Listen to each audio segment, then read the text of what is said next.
Bekerja di laboratorium teknik itu seperti mengendalikan dua sisi mata uang. Di satu sisi, disinilah inovasi dan karya anak bangsa dilahirkan. Tapi di sisi lain, ada risiko yang selalu mengintai.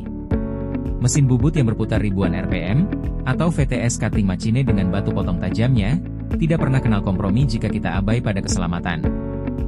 Keresahan saya muncul setiap kali melihat mahasiswa praktikum. Terkadang mereka bingung membaca prosedur kertas yang panjang, lupa mengecek kondisi mesin, atau bahkan abai memakai APD. Saya sadar, menegur saja tidak cukup, sistemnya yang harus kita perbaiki.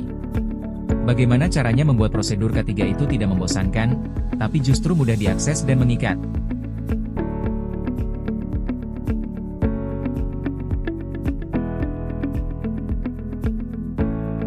Perubahan harus dimulai. Tahap pertama dalam perjalanan aktualisasi ini adalah pembuatan video pengoperasian alat. Generasi hari ini adalah generasi visual. Mereka butuh melihat, bukan sekadar membaca. Saya memulai langkah ini dengan meringkas prosedur kertas yang kaku menjadi sebuah naskah atau skrip narasi yang mudah dicerna. Berbekal naskah tersebut, saya turun langsung melakukan perekaman penggunaan alat di laboratorium. Memastikan setiap detail pemakaian APD dan prosedur mesin terekam dengan jelas. Setelah itu, saya melakukan editing video dan menautkannya ke platform digital. Bagi saya, mempelajari hal baru di luar rutinitas harian demi menghasilkan karya terbaik adalah wujud dari nilai kompeten. Terus belajar, demi kualitas edukasi yang paripurna.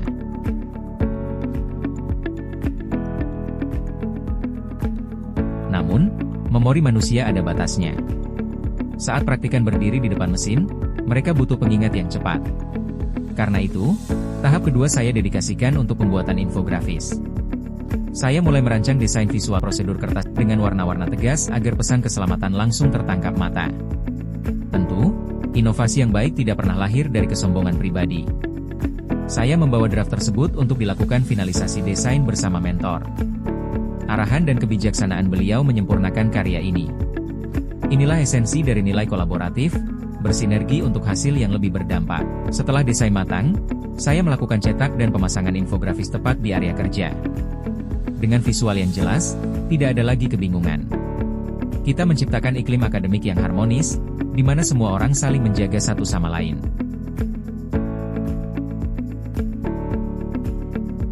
Edukasi yang diberikan harus bisa diukur ketuntasannya. Di tahap ketiga, saya merancang pembuatan mikrokuis. Saya menyusun beberapa pertanyaan pilihan ganda yang difokuskan pada poin-poin kritis prosedur pengoperasian alat dan K3. Soal-soal tersebut kemudian saya masukkan ke dalam platform Yground. Satu hal yang paling krusial, saya secara khusus mengatur sistem skor minimal 100. Artinya, tidak ada ruang sekecil apapun untuk kelalaian. Sikap tanpa kompromi terhadap keselamatan ini adalah komitmen saya pada nilai akuntabel. Laboratorium ini adalah aset negara. Menggunakannya dengan penuh kehati-hatian dan tanggung jawab adalah harga mati.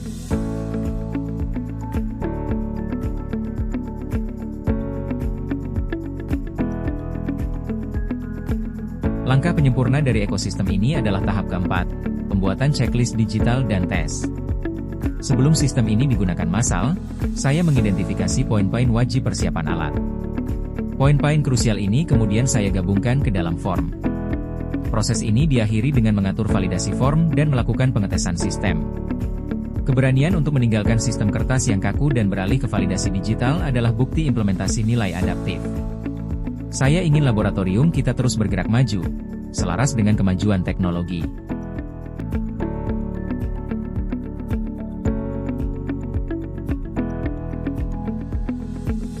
Menyelesaikan rangkaian aktualisasi ini menyadarkan saya pada satu hal. Inovasi yang kita buat hari ini, mungkin terlihat sederhana. Namun, memastikan tidak ada satupun mahasiswa yang terluka di ruangan ini adalah sebuah pencapaian yang tak ternilai. Ini bukan sekadar menggugurkan kewajiban latsar. Ini adalah manifestasi dari nilai loyal. Sebuah pengabdian tulus untuk menjaga generasi penerus bangsa, merawat aset negara, dan mengharumkan nama Institut Teknologi Kalimantan.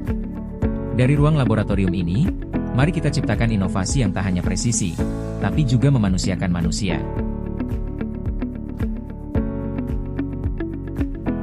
Pada akhirnya, semua sistem digital, video, dan checklist ini tidak hanya berbicara tentang efisiensi alat.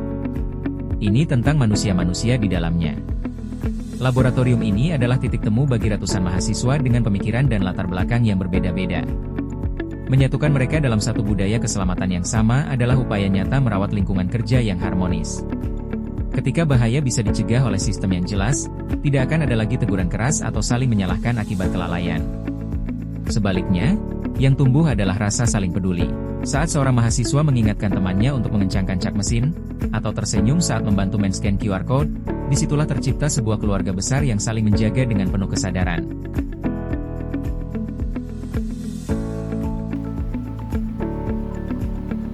Gagasan inovasi yang ditawarkan oleh saudara Rama sangat bermanfaat untuk pengelolaan lab terpadu, khususnya lab proses produksi.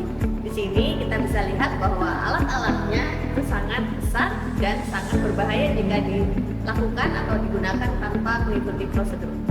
Dan untuk mempermudah para pengguna dalam menggunakan yang patuh sesuai dengan prosedur, Mas Rama telah memberikan tambahan-tambahan detail SOP yang mudah diakses oleh penggunanya. Di sini bisa terlihat di sebelah sana bahwa setiap alat telah memiliki barcode yang memudahkan untuk mengakses web yang berisi tentang video edukasi, kemudian ada kuisnya dan juga ada logbook sebelum dan sesudah menggunakan alat. Hal ini akan mempermudah para mahasiswa maupun dosen-dosen lain yang melakukan penelitian dengan menggunakan alat-alat yang ada di lab proses produksi. Jadi harapannya tentunya ke depannya lab proses produksi dapat digunakan sesuai dengan standar dan SOP yang berlaku untuk meminimalisir kecelakaan kerja yang terjadi saat menggunakan alat-alat ini. Terima kasih. Terima kasih, Bu. Tutorial yang baru ini sangat membantu banget nih buat aku yang biasanya lupa bagaimana cara menggunakan alat, jadi dapat memudahkan aku untuk menggunakan alat ini. Ya, kemudian apalagi sekarang udah ada barcode kan yang bisa kita scan, di mana di barcode tersebut sudah ada video tutorial untuk menggunakan alat sehingga kita nggak kebingungan dan takut menggunakan